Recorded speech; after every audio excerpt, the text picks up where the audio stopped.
Hello,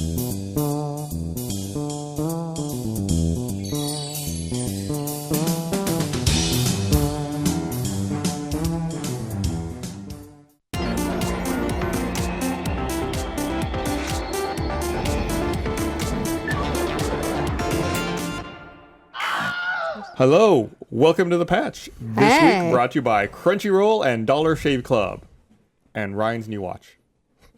No watch. Let's start the timer. Look, we're giving shit to Ryan because he walked on to set about 30 seconds ago. It wasn't walked so much as ran. It was a mad dash onto set. I was in the middle of recording something. Meg was sitting in here just to be safe. You can have Meg back. Meg, you wanna come be me? Yes. Okay. What's your best Ryan impression? What do you got? So I hate consoles so much, so we use dumb. I like consoles. Oh God, Nintendo's the worst, right? Isn't Nintendo so bad, guys? I love Diet Coke. Why does anybody use a Mac? It's like I was drinking, so you could tell that it was actually her. Oh, right, right. Yeah. We don't even need Ryan here. It's like a ventriloquist Exactly. trick. Okay. We do patch. like your Ryan. What? No. Serious. When did Paris Game Week become a thing? You know. This is its first one, isn't it? But No. No. They had PlayStation Experience. No. They still have PlayStation Experience. I mean, if I remember, there was. Why? Why 2 in 2 months? Well, Because 3 months. Sony doesn't put this one on. I was entirely. This is Paris Game Week, yeah. But remember, they didn't do a press conference at Gamescom because they were saving everything for this. Yeah. So like they're not putting it on, but it's like their big show instead of what Gamescom was for everyone else. It started in 2010. I never fucking heard of it. Wow, way to not be on the pulse of gaming. In you didn't know anything about the Paris Game Show. In 2014, it is apparently ranked the second most attended video game expo in the world after Gamescom. And in 2014, it had 272,000 people. What? 272,000. That was last year. So I'm sure they probably have 300,000 this year. And I heard about it, I think, a week before the show. No, I heard about it around the whole Gamescom thing, but I haven't followed it in any previous years. I had no idea it was that big. Yeah. Everyone just wants to trip to Paris. I guess. I mean, that's a great excuse. Right? We should go to Paris Games That's Week really next year. What do you think? Paris Games Thoughts? Conference? What do they call it? Does Paris it have Games a name? Week. Games Week. They do a whole week? Yeah. PGW. Oh, really stretch it out. Get the most for your travel dollars. See. It was October 28th to November 1st this year. So it's still going on. We could go right now. But Sony, That can't be right. According to that, then it starts today. well, Sony may have done their press conference yesterday, so that's why all the news came out. They unveiled. I was kind of hoping that, because their holiday lineup is a little bit thin without Uncharted. I was hoping they were going to come to this and do a whole bunch of those, and it's available right now. And they did one or two of those. There was Well, if it hasn't started yet, maybe they still can. Yeah, but you know how it was so great at E3 during the Bethesda conference when they just go, Fallout Shelter, oh, by the way, you can download it right now. Or in the next couple of days when the servers Unless you're on Android. Completely, oh, you poor thing. I still resent that a little. You did just fine. Now you got your later. death claws and all kinds of stuff. It's great. So I'm really grateful for Paris Games Week because there's actually a lot of news and a lot of stuff that came out from there.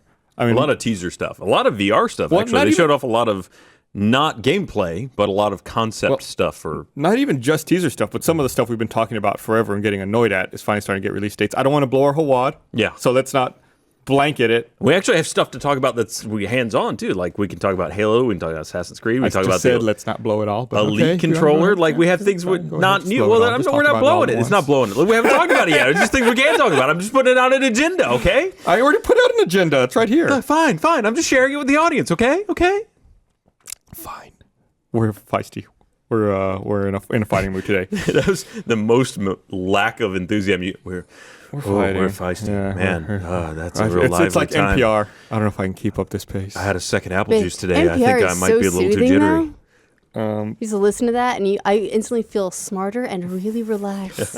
It's the tone of voice. It makes you feel like you're learning something valuable, even if no one's saying anything of any value. Man, they should just like the teach- patch. Yeah. They should teach that to teachers. Oh, yeah. Well, it doesn't work on kids. Yeah, it does not work on kids. Kids might just- don't want to be soothed at all. Ever. Yeah, true. So Otherwise, Blue's Clues wouldn't work.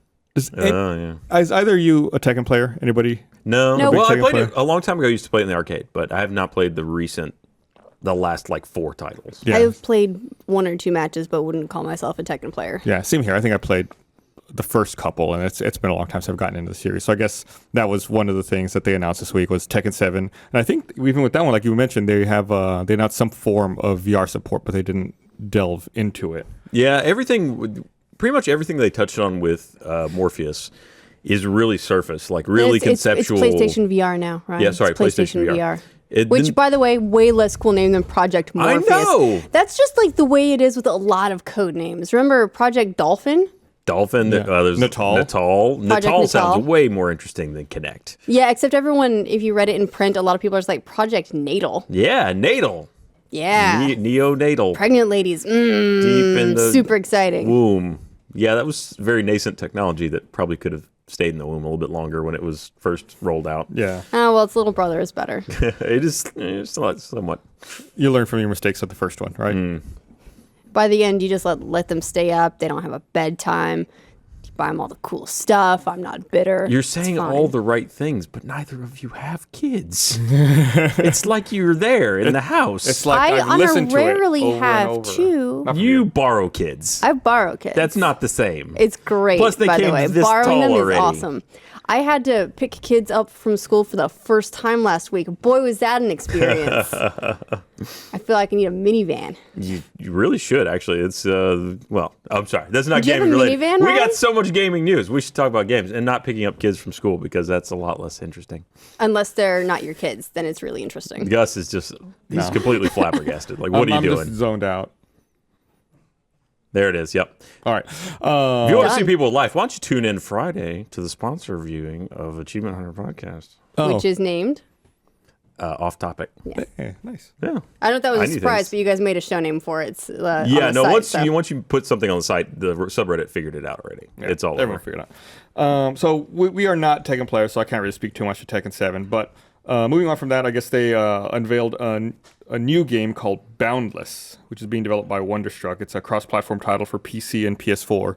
It looks kind of voxel-based, Minecraft-y, MMO with big portals or that teleport you all around the world. It looks like a cross between No Man's Sky, which isn't even out yet, but we have stuff to talk about there too, and Minecraft. Like everything seems to want to be Minecraft. They're all trying to crack that formula and sell 50 million copies. And I think most people go for the lowest hanging fruit and they just think, oh, let's make it voxel-based. Right. Let's give it that same aesthetic and people will equate it. Yeah, although I will say that voxel-based stuff, at least unless you're coding it all in Java, is probably a lot easier for a lot of machines to handle. So you can render out greater distances and generate stuff, and it will probably fit together because it's all, specific shapes. I will say it does look at least like they're doing some real-time lighting and shadowing and things like that Minecraft early on didn't really, it had shadows. Yeah, it looks like Minecraft with like some nice graphics mods, like some E&B mods and a couple texture packs and just all the pretty stuff that other people had to make it look presentable. Yeah, but unlike Minecraft, you play with every other player in a shared world, which is what puts me in mind of games like No Man's Sky, because that's also shared universe technically. Yes. It's not an MMO because it seems like there's a lot of single player exploration and you don't go on raids necessarily. That's not the focus. So it seems it's MMO-ish. We really don't know. You could build one, I suppose. You could build your own raid. I mean, if it's really that open of a world. It does say you can form guilds. I wonder what there are those elements. There's always going to be, though, not always, but I mean, in most cases, it seems like whenever someone pitches this, like Destiny was pitched in a very similar way, where it's like, you can just go anywhere and then hop in with all your friends and all the people are there. And then, when the reality of it is, it's like, well, you can go there with 3 people. To a couple of planets. Right. So I wonder what only on that part. The real output of this is going to be. Is it going to be something that's that open where it's like, wow, 100 people are checking out this one zone at one time? Or it's going to be like, well, you can invite 10 friends. Come on in. Well, this seems like if it's a shared universe between everyone, then I would assume it's more towards the latter. Then I think the big thing would be finding your friends. So are we talking about No Man's Sky now? I just want to make sure. I guess both are really very similar. This but is No Man's Sky is not an MMO, right? I don't know. But it's shared universe. We still really don't know. It's shared universe, though. The most interesting thing to me about that No Man's Sky teaser that they put out was one of the ships approached a planet, and it displayed the name of the planet on screen, and it said discovered by, and it had a player's name. Yeah, that's not new, though. They've knew about that once you discover a planet, then that planet is in the galaxy map for everyone. It's and like you naming get a credit star. for having discovered it. I'm going to You're discover Columbus. everything. You're going to discover everything? Yeah, I want to pee on every planet. I wonder if they'll reset it. Because, a lot of times people will get some groups of people will get early access to certain games. And I wonder if they're going to reset it when it goes live just to prevent, somebody from taking over half the galaxy. Aren't there billions of planets or something like that? I don't think that's going to be a problem. Well, the question is, do you all start at the universe center, or are you? Because if you are, then it's going to move outward where everyone will have explored. It's got to be everywhere, just peppered all around the place. You must just within this, this given distance, you spawn somewhere. Which does bring it back to what if it is multiplayer? How do you find your friend? It's going to be in Sector 14. There's got to be some kind of party up teleport mechanic. It looks like you have it does look like you have a space warp, and you probably have a coordinate system because it's. Yeah. I mean, you're navigating space, so you want to know where you are. And as far as I know, I remember hearing that it's difficult. It can be challenging for interplanetary travel because you can be attacked and all that sort of stuff. Mm-hmm. So I imagine that there's PvP. Well, I mean, I think a lot of that also were talking about just PvE. So much of this stuff is so vague. I'm excited about the game. I'm really happy it has a release window, June 2016, by the way. And I still don't quite know what it is that I'm excited about. And they've said again, it's coming to PS4 and PC in a simultaneous release, and it's a timed console exclusive. So it will come to Xbox One. That's what it seems like. They haven't explicitly said that, but I mean, where else? What else? What's going to get Wii U? Right. I don't think so. Ryan? You gonna make it crack? Oh man, I can't wait to do this and explore the universe. You haven't even played Wii U, have you? Yeah, you don't know. You don't know what you're talking about, right? You do some of this and some of this. What's happening, Ryan? Are you getting gangbanged? I'm weeing. This is how you wee, right? No, that's not. Is that what it's like to get gangbanged? I don't know. You seem like you got dicks all over the place. I mean. Seems like an interesting experience, I guess. So how are you feeling about the game? I know you've been very skeptical about it this whole time. I mean, I don't know that's skeptical. I'm excited. You seemed skeptical on them being able to deliver on the promise that's been built for it. They don't have a lot of promise to it. I mean, they've said, okay, you got a big universe. You can fly from any planet, land on any planet, look around. All the visuals we've seen of it have not been hugely intensive. It's very towards the cel-shaded side of the spectrum. A lot of it has a very strong color filter on it too, so that might actually be kind of obnoxious after a while. But yeah, I mean, it all comes down to what can you do with your friends. As a single player experience, if you just can look around, how much can you build? What can you do? Obviously they've shown some character development stuff, like you can collect resources and you can craft things. But how much of that is there? How deep is it? Because just looking around gets old after a while. Right? At least to me. There's a certain point where I'm like, it's all right. We're on blue planet number 17. This one is also slightly less blue. No. In the trailer we saw, there were some green-looking planets too. They looked like gigantic vats of toxic slime that turns everyone who lands on them into superheroes. Superheroes? Isn't that what happens when you land in toxic slime? I must have missed that part of the trailer. No, only if it has it was a yellow the space sun. part. It was one of the space traversals. You're in a ship and there's these crazy green planets all over. No, I missed the part where he became a superhero. Oh. Well, I haven't fallen in slime yet. Oh, okay. It's like mutagen, something will happen, yeah. Secret of the ooze. Okay. It happens, yeah. What else? I'm going down my list of PlayStation announcements. So, I mean, when was this press conference, by the way? Was it yesterday? Yes. All the news pretty much just dropped today, so yeah, it must have been a lot of the news came in, but we saw, it was the sequel, it's the not Heavy Rain, but by the same people. Detroit, there we go, the one about the android who feels, that's based on the PS4 tech demo. PS3 tech demo. PS3 tech demo. Kara. It's been so long. Oh my God. Yeah, so that really looks interesting to me. It seems like they're building a world where androids exist, and it's the whole question of if androids existed with their own artificial intelligence, are they second-class citizens, or what rights do they have?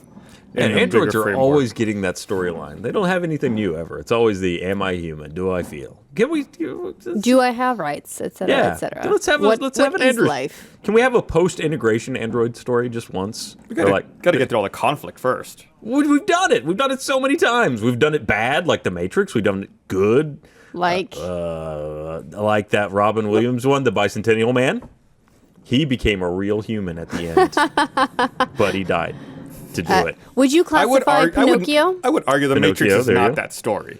The Matrix is a different story. That is, it's AI. That's to the extreme of loss. Right. But we never really seen like a. I guess there's a couple. I don't know. Every time there's always a prejudice against the androids. I've never seen a because they're stupid, filthy animals, machines. I would like to apologize to all the future androids for what I'm doubling Gus down has on said. it right now.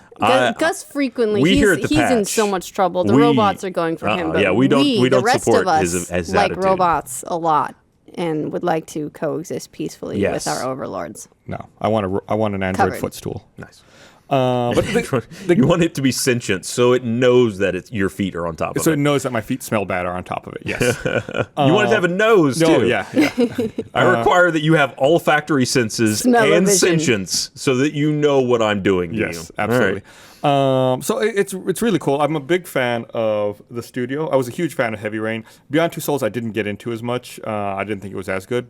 Are you a fan of David Cage's work? Oh, yeah, absolutely. So I'm really excited about the prospect of it. Did they say anything about who the performance capture for Kara was in the game? I don't think so. At the end, when she turned around, her face kind of reminded me of Jennifer Lawrence. I've heard that a lot. I've also heard some other TV actress a lot. Lots of comparisons. So who knows? We could be running into another Ellie situation. Yeah. Careful. You may be setting up a future lawsuit, all right?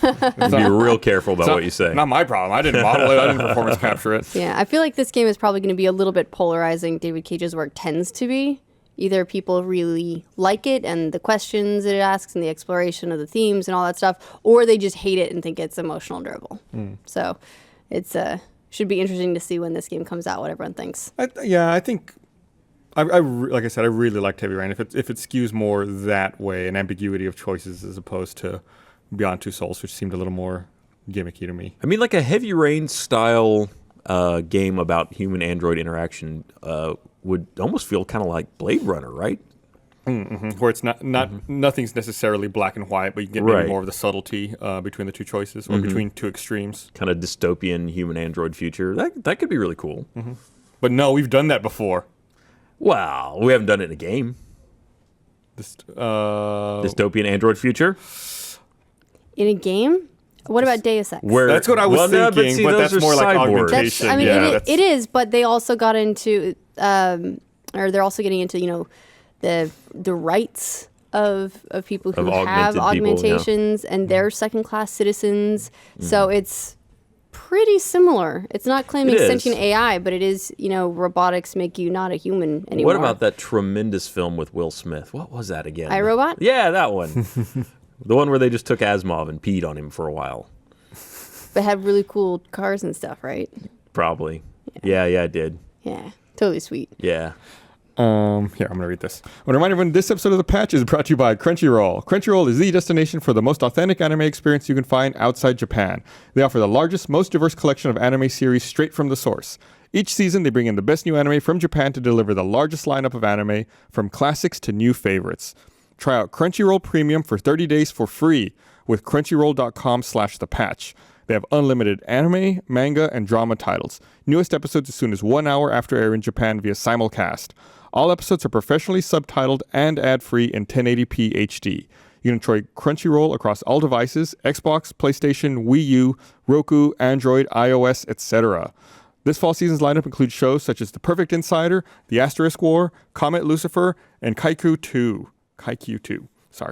Crunchyroll Premium membership is usually $6.95 a month, but it's yours free if you go to crunchyroll.com/thepatch. Try out Crunchyroll Premium for 30 days for free with crunchyroll.com/thepatch. Thank you, Crunchyroll, for your support of our discussions of androids and why they are inferior to humans. So, not inferior, possibly superior. Right. I look forward to their governance of the human race. Did you see the there's a video pretty recently that was of two chatbots talking to each other? I mean, that stuff, it pops up repeatedly every now and again, but this was a new one. Yeah, they got a ways I think to it's go. going to be a while. Yeah, it's not like tomorrow that we're going to have this issue. It's going to be a little while, yeah. Yeah.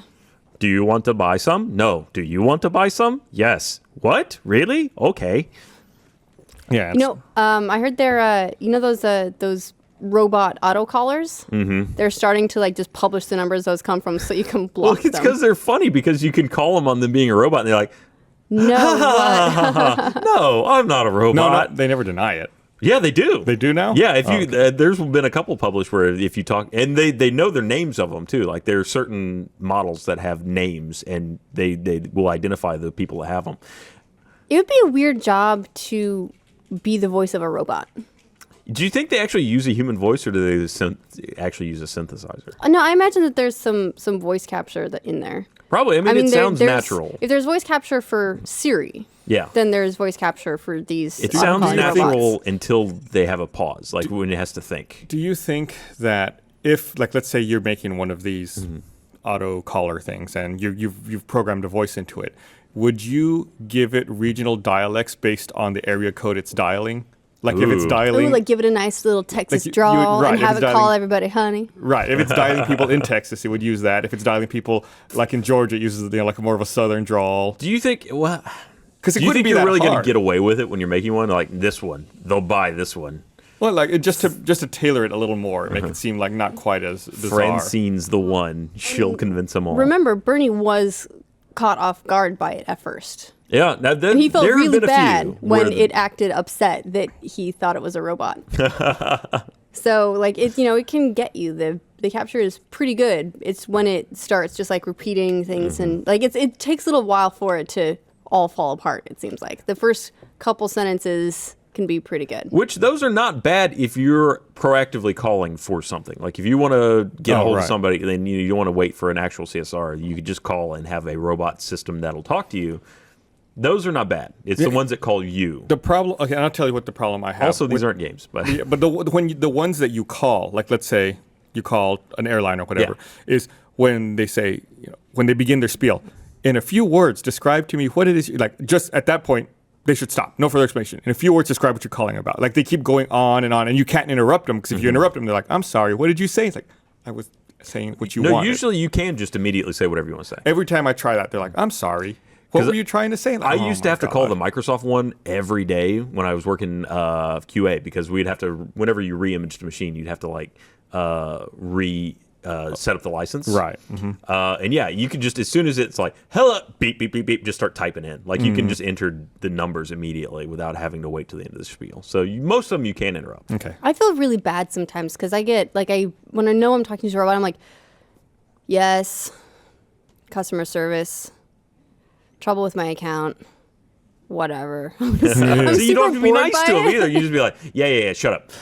Yeah, shut up, you stupid machine. I yell at Siri sometimes. Wow. And Amazon Echo. I tell them to shut up. Yeah. I'm not very polite to my robots. They're coming for me. See? And I call, great. We're screwed. At least I'm upfront about it. You're like a closet robot hater. And I call out in public, you're super friendly. Then behind closed doors, you're yelling at them. I do. I yell at my Roomba a lot because it's retarded. By the way, someone did send us a link to an article. It gets lost. It never makes it back to its thing. Are dumb. We locked it in in the room where its docking station was, and it could not find its docking station. Someone did send us a link to Game Rant article that says that No Man's Sky is effectively single player, so you won't see your friends. You don't have friends. No friends. So it's a good game if you don't have friends. It's perfect. I'm looking forward to it even more. If you want to just wander alone in the galaxy, thanks to Ty Cooper. So I'm not a big music person. I don't know a lot of music, but I saw that I guess there's a musician called Avicii who's making a game. I don't know if you saw the trailer for that. I did. The game's called Vector. It's Avicii Vector. Avicii Vector. It's got his name? Please. Okay, It's got never his mind. name in it. You're right, it's Avicii Vector. In fact, the trailer Let's is not forget who mostly it's all just about, black and white shots of him being like, I'm super cool. When they did show the game, though, did anybody else think it was just Tempest?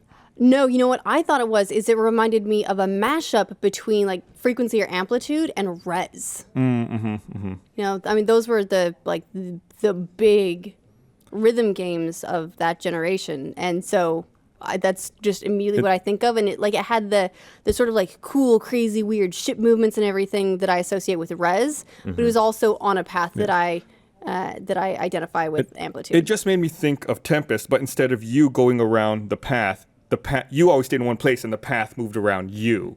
If that makes sense. Like it was still like a ship. It's seeming like going down, like you said, going down a path or going down a tunnel, avoiding obstacles and shooting enemies. Except in Tempest you do this, and in this game it goes around you. You just don't have to think extra spatially. No, you do. Just it's moving around. You're like it's just your frame of reference for the rotation is different.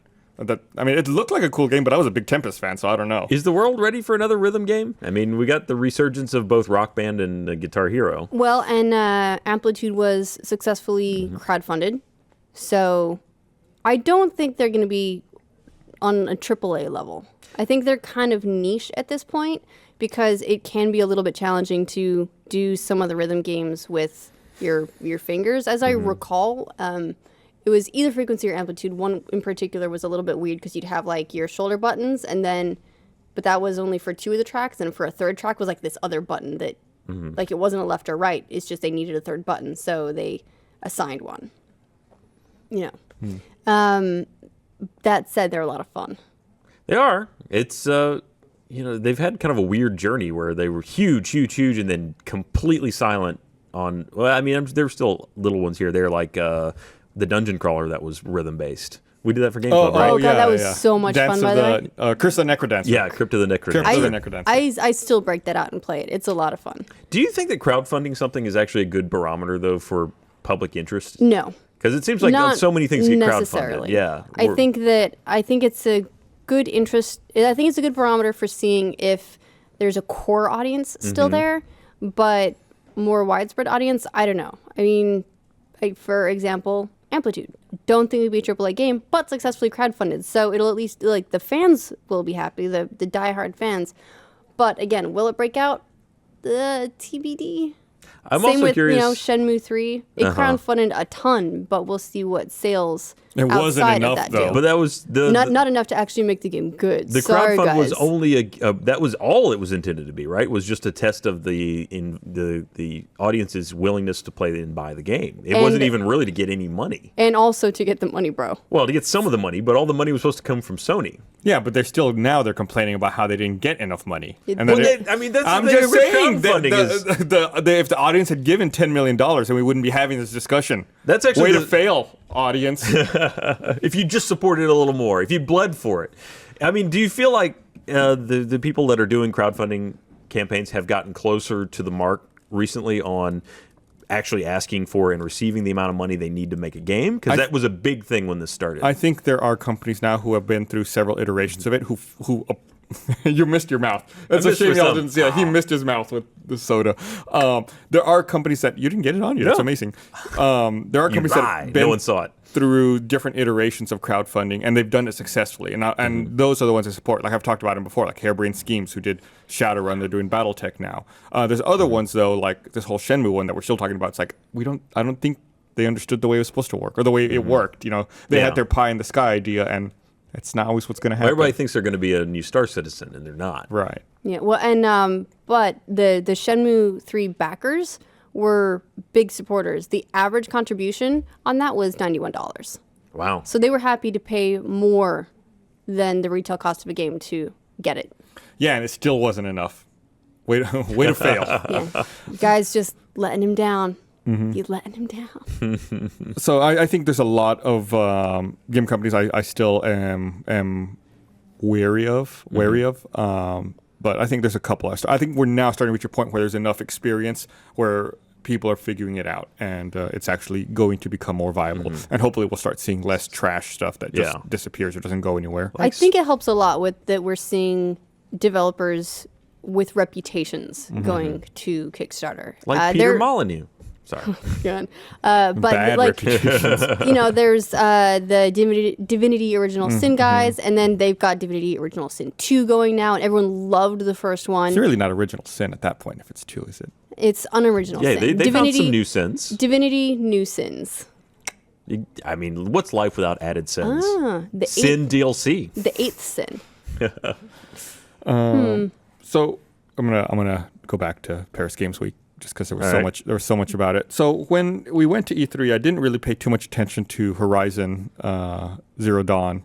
But that's the one being made by the developers that made.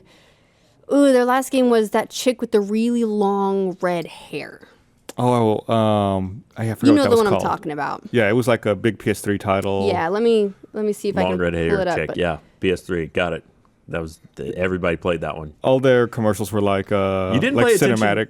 So you really, I mean, that was like one of the biggest titles I thought from their presentation was Horizon. Yeah, but it was one of the ones that I was aware of, but really hadn't drilled down too much into. So when I watched this Paris Games Week demonstration, I was just blown away. There was only a few of them from their presentation at E3 that I was like, nope. Okay, I may be thinking of a totally different studio.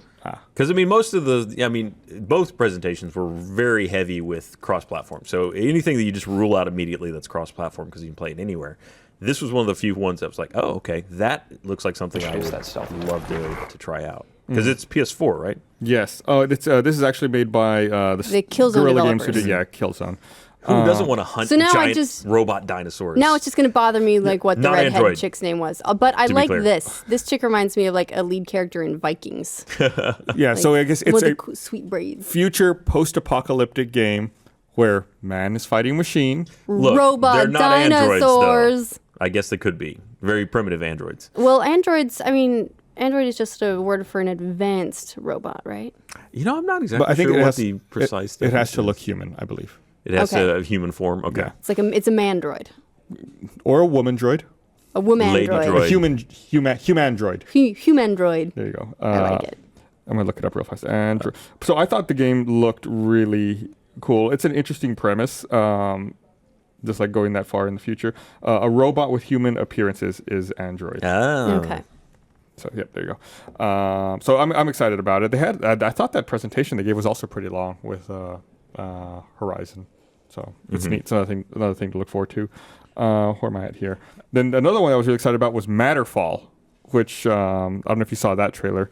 I don't know exactly what was going on in that trailer, but it seemed like there was stuff in the world, and if it was red, it was trying to kill you. But then you could put blue stuff around your arm and make guns out of it and shoot the red stuff. That sounds like a pretty apt description. Sure. But it seemed like it was cool. Blue stuff always beats up red stuff. I know, we made a career out of it. So yeah, it's a PS4 exclusive game. So And it's from the developers of Resogun. yes. So the press release said, crystalline shapes that are summoned mid-air are a staple of technology in this world, and you must overcome an ever-expanding threat that might have already seeped too far into the core of humanity itself. So I guess it's these Do you think it's AI? Do you think it's robots? probably. Crystal AI.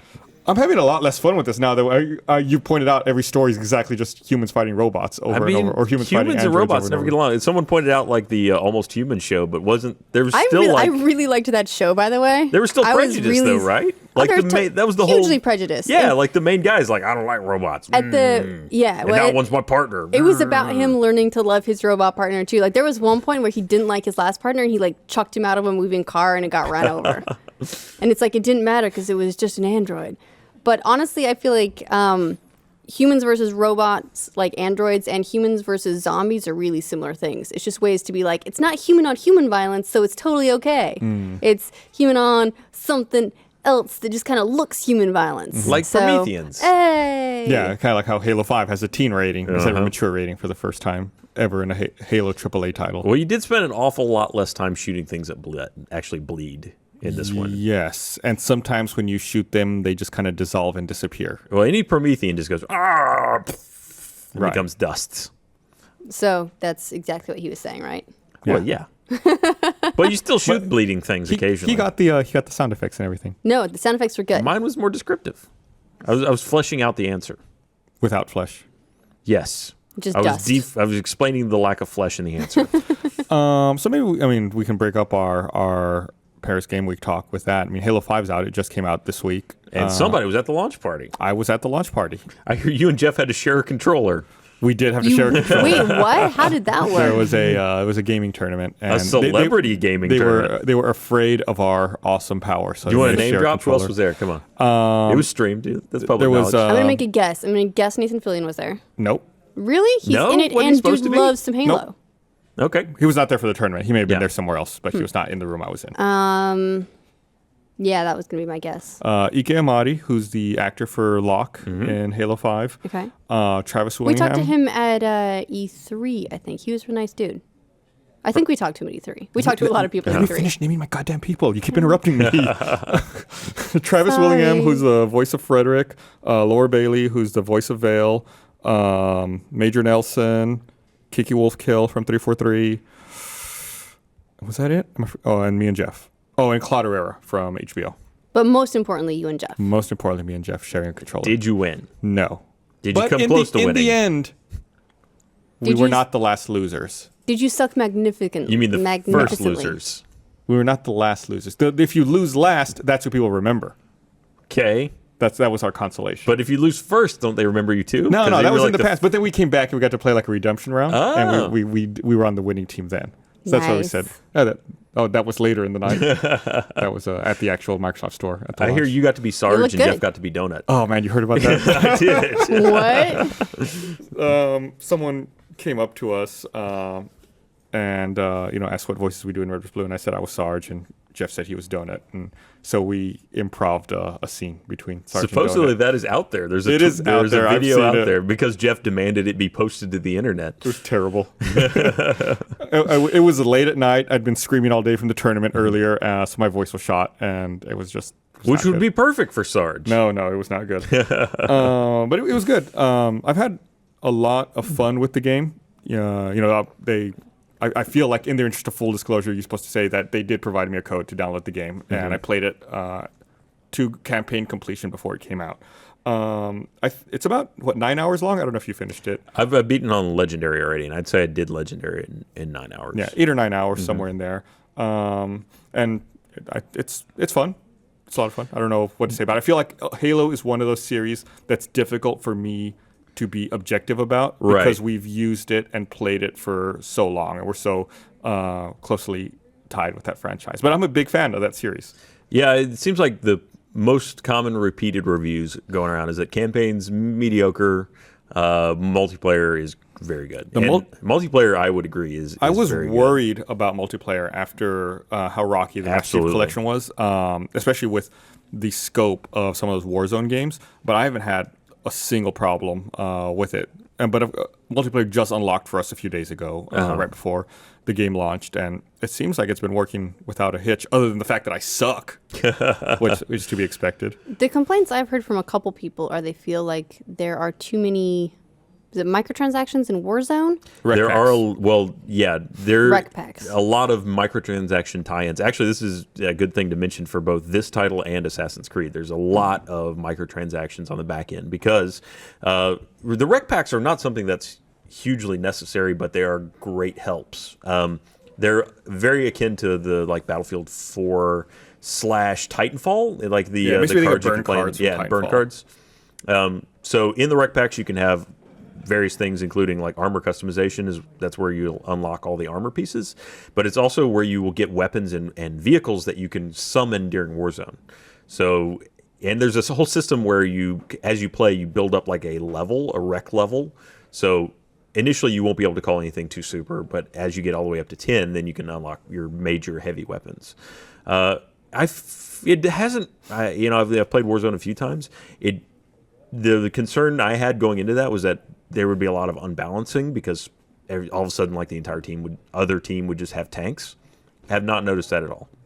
It's been really consistent, really even, like my team versus their team. You get the wrecks a lot, but yes, you play through the game, maybe you get about 100, or no, I'd say about 500 to 1,000 credits. Yeah. To get a gold pack, it's 10,000. Yeah, and then silver's 5. You get a rec pack every time you level up, every time you get certain kind of commendations. So there's a lot of things that'll give them to you just in normal play. But you can also pay real money for them. You could also pay real money for them. But I think that's all you can throw money at, is just getting more credits. Yes. Man, not starting to wonder. It's just one of those things that I guess because it's becoming more pervasive, it's becoming more bothersome, is the idea of paying the full retail price for a game And then even aside from the fact that you'll be asked to drop additional money on DLC later down the road, the base game still wants you to spend more money on it. I'm going to look this up, but I believe they were going to change their DLC initiatives for Halo 5. The DLC maps are going to be free. Okay, see that makes it So I think that's better. the trade-off that they wanted to give in order to accommodate. Right. And that I long-term actually think support. is maybe a good way to do it. Is like if you're gonna do this other content that everyone can play for free, then that's a way to offset the cost. Well, I think it's also I'm just smart. because overpaying for DLC and microtransactions and a retail game. Come on. If they keep hitting those beats appropriately and releasing new content for free to the entire player base, enticing them back in, they're widening the net of people who will be swept into those microtransactions. I mean, that's exactly essentially what GTA has done. For with the their initial free updates, because they've been great. Wow. They've been releasing free updates. They did. They since slowed they down a launched. lot. Sure. Yeah, I mean, they had a solid year where they were doing like one a month, and then Maybe that means that they're actually working on story DLC now. Maybe. Huh? That'd be nice. No, No, it's not happening. Well, I just think that if they're going to do DLC on GTA, it's going to be of a major scale. I mean, look at what they did for GTA 4. Those were big DLCs. I would expect it would be kind of like Ballad of Gay Tony, Ballad of Totally different Gay game. Tony, whoa, Gay Tony style, where it's a totally different character set in the same environment. Right. Especially with the flexibility of the ending of GTA 5. But I feel like they've also kind of maybe taken that away with online because you have this other persona you play as. Well, and online predates the story. That happens in Before. in the Yes. world. It happens before the storyline. Yeah, because you do interact with a lot of the same characters, but it's not concurrent. Yeah. So it's fine. Yeah. The economy magically got way better between online and GTA 5. The other Microsoft thing that I feel like we should talk about is the Elite Wireless controller. I saw you have it down there. This Elite wireless controller? Totally brought one. By the way, I thought this was the dumbest thing ever when they announced it. Oh, absolutely. I was like, change out your D-pad. That sounds dumb. Why would I want to change my sticks? This doesn't make any sense. This shit's sweet, yo. Look at this. The consensus. Have you played with it much? Oh yeah, no, yeah. They did again. Again, fair warning. consensus, First of full all, disclosure. They sent one to every. They sent this to me, which is why it's not open yet. But it's got a sweet case, bro. It does. They sent one. We got the patch crew got one, and then the achievement hunter got one. It's magnetized. It's hard to. The thing about this controller that is pretty amazing that is you can't really convey by just looking at it, other than just throwing things on the floor. I don't need that one. I got this one. Well, that one's better. It really does feel really good. I was totally not on my radar. It's hard not to sound like a pitch when you do this, but everyone in Achievement Hunter was like, we would not have bought this. There's no way that we would have gone out and paid money for this until we held one. Yeah, it's interesting. It weighs more, which in my mind seems like Slightly it would be weightier. bad. I actually but it like actually that it feels weighs good. more. That's what I'm saying. Stop cutting me off. Sorry. It weighs more, it has a really good feel. And additionally, my hands sweat a lot. So I feel like whatever the texture is on this, like the grip maintains better than on the normal slick controller. It's got there's actually a texture on the hand where the part that goes kind of right here. It's not just smooth. It's got kind of like a crosshatch on it. It feels nice, solid, rubbery. The metal pieces, though, feel metal, like they're kind of cold to the touch. Like it doesn't feel like just, a lot of times you get kind of like formed pewter or something, but this feels cold. All of that being said, I don't know that it's worth $150. I don't know that it is. A lot of money for what it is. Yeah. The other thing that we had to figure out too was one of the big features on it is it's got a hair trigger. So it's actually that switch on the back is a mechanical limitation on the trigger. So now pull it. You cannot physically pull the trigger as far when that's initiated, which can cause a problem in certain games. Yes. So it works for the most part in Halo 5, except for certain guns, like the incineration cannon. Anything that you have to charge, you can fix it though. What you have to do, this thing really works strongly in conjunction with the Xbox Accessories app, and you need to create a profile that you can adjust pretty much everything on there, right down to you can remap buttons on the controller to other buttons if you want to, not just the paddles. But the trigger, you can actually adjust where the full pull is, bring it all the way up to half so that you can have a full pull registration on the hairpin trigger. Gotcha. And it comes with a bunch of like pre-configured stuff you can select from. And in fact, there's 2 different profiles you can set up on this controller, Profile 1 and Profile 2. So if you're swapping between games or people who are sharing the controller. It's a really cool piece of technology. It is, yeah. 150 is steep. I really wouldn't have bought one until I played with it. And then I would consider it. Because it does feel nice. But we spend so much time, a disproportionate amount of time playing with controllers. So it's probably more important to people that play a lot of video games than it is to people that are just casual. If you're a casual player, it's not worth it. I will say that at least for multiplayer running and jumping, that's the only thing I've used a paddle for so far is I've mapped that to A. I took all the paddles but one off, and I can just run and jump without having to take my thumb off the look around button. And it does have a good feature too, where if you double tap the sync button, that disables the paddles. Yeah. So if you accidentally are playing a game where you don't want to accidentally hit it, or if you set it down on the table and accidentally hit A 7 times, not that that's happened. The problem I have with that though is you can turn off the paddles, but then if the controller powers down, when it powers back up, it forgets that you've turned off the paddles. They are back on. And then, because anytime I pick it up and I immediately start hitting the paddles, like, no, fuck. Yeah, the pedals seem like trouble to me. I don't know how much I'll be playing with them. Aside from a couple of really limited cases like that, I feel like they'll get in my way more than anything. They are very nicely low-key. And I will say that I would only incorporate them as you find a need. Yeah, like what he talked about is a good use for jumping. It's also great in multiplayer for weapon switch and reload. So you don't have to take your thumb off of like the turn stick. Or in GTA, if you're trying to drive and shoot, that's always been kind of an issue because you have to like left bumper and it takes you off the brake and things like that, where in this case you could do those much easier. So there are uses. I would, once you have that available, if you go buy one, that would be how I would slowly integrate the paddles, just based on what you find. If you sit there and play and just realize what is taking you away from the analog sticks the most, and just map that to a paddle. Microsoft's making a lot of moves with between the Xbox One controller, because now these controllers, I think all controllers for Xbox One, not just the Elite ones, all of them, you can now do wirelessly on PC as well. Oh, right. I'm not sure if that's a Windows 10 only thing, but yeah, I got one of those adapters, and it's actually really cool. Last night, Bernie and I tested it.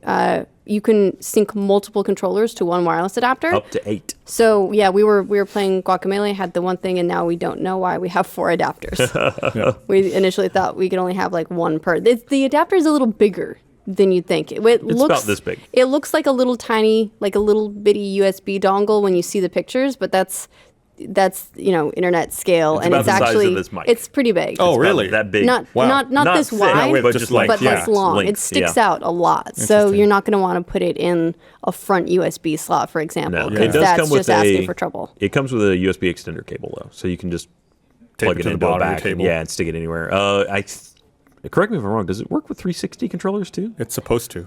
I haven't tried it with the 360 controller, just the Xbox One controller. What I read was it was supposed to, but like she just said, I have not tested it. Yeah. Here, I'm gonna read this. I mean, it's called an Xbox One wireless thing, so I would assume probably not, but I think it was supposed to. Well, let me read this while you look that up, and definitely tell us the answer to that. I want to remind everyone this episode of The Patch is also brought to you by Dollar Shave Club.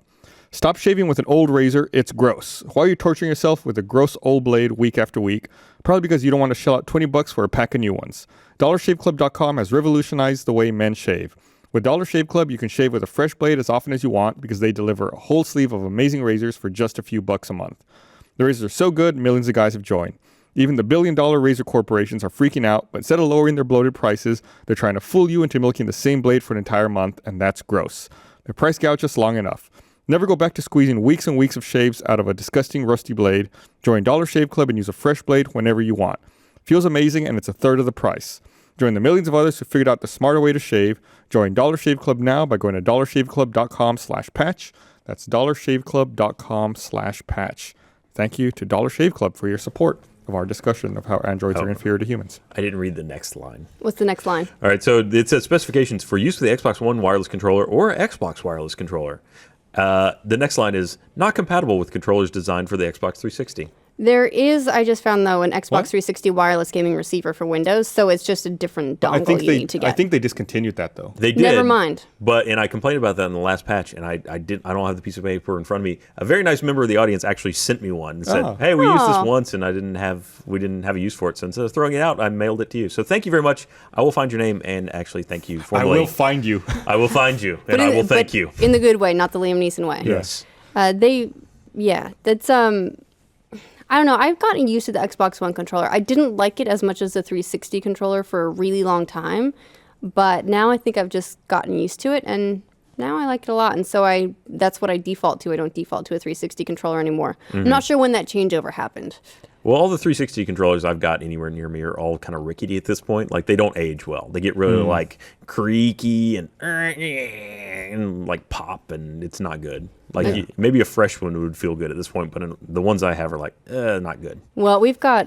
Bernie has a bit of a problem in that he loves custom controllers. Yeah, Michael's got that problem now, too. We have every custom controller that Xbox One has put out. We just got the 2 different Halo... 5 the lock ones, and the Master Chief, and we've got a Call of Duty one. No one in the house plays Call of Duty, but I think we've got the Call of Duty one. God only knows. I think we've got a Titanfall one. Just everything, just all the custom controllers. So we have. So it's now like you can go anywhere in the house, and there's for some reason an Xbox One controller stashed. By the way, but not the 360 controllers are away in a basket somewhere. I think there may be some quality control issues with that Master Chief controller because of the people I've heard that have gotten them, 2 of them have had problems. Yep. You and Gavin both. Yeah. I think you're the one. You're my second. You're one of those two. Yeah. Gotcha.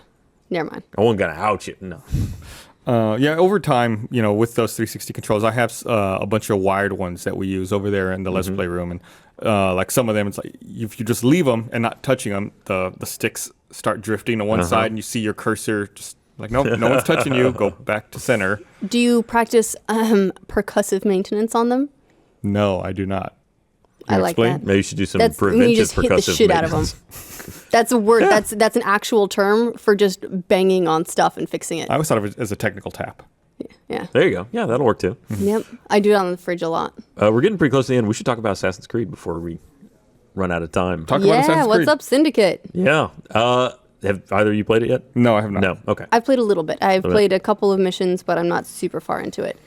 I think I'm in sequence 4, so I'm also not that far into it. I think the first sequence 1 and 2 take place before you go to London, I think. Yeah, it's like there's one mission as Jacob and one mission as Evie. So take it how you will. They've definitely incorporated a female character into Assassin's Creed. No one can say that they didn't allow you to play as a girl now. I do like the difference in skills that you have between the two. Evie's much more focused on stealth, whereas Jacob is much more physical violence kind of guy. It feels really nice. It doesn't have the stutter that Unity did. They had that performance issue where it was really juddery. True, although Unity was doing a thing where they were trying to fit as many NPCs on screen at once as possible because it was very visually impressive, which is great because it was pretty much just a slowly refreshing wallpaper. Yeah. But that's what it was going for, whereas with this London, they've scaled it back big It's still, time. yeah, I mean, it still feels populated. You still get people around, just not throngs. The giant crowds, not the throngs of people that were in Unity. And, I mean, it's not running a perfectly smooth frame rate ever. But what it does do that Unity couldn't handle was when it has frame rate issues, the frame rate drops, but the gameplay still moves smoothly. Okay. So that to me is a playability issue. If it starts to the input starts to judder, then I'm not happy. But as long as it keeps moving smoothly, even if the frame rate goes down, that's more acceptable to me and still more playable to me. What platform are you playing on? Right now I'm playing on Xbox One. Okay. Yeah, so my understanding is that the frame rate tends to be a little bit better and more steady on PS4. Probably, it still has the occasional drops into the mid to high 20s, but it's more reliably at 30. As a PC player, does it bother you that do you think it's a good thing or a bad thing that it's later on PC? I mean, well, after Arkham Knight, you make sure it works. Which, by the way, is still broken. No, I think it's almost out. I think it just came still back broken. out, right? It just got re-released. Yeah, but it's still broken. Oh, it is? Still broken? Yeah, it came out again and it's still broken. God. What happened? Just still doesn't work that great. Well, I mean, there's people that have issues. I'm sure, less broken, but still broken.